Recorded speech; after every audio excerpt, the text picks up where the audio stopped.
The pot of meal did not get used up, nor did there fail to be oil in the jug. Recently, we thought about the curious way God calls for people to repent and be saved, both individually and as a group.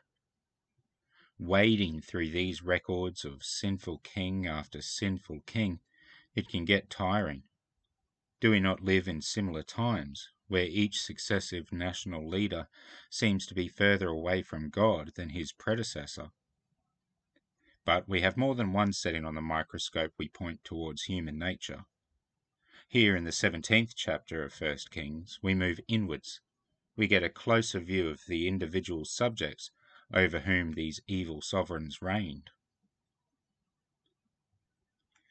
Elijah's entrance onto the scene comes as a breath of fresh air. Here at last is a man of God. We are reassured that in spite of the speed at which the nation as a whole is being driven into the pits of damnation, there is still hope for regular people. Hope that we can retain our Christian liberty, our God-given right and duty to remain faithful to God, in spite of whatever is going on in the world around us.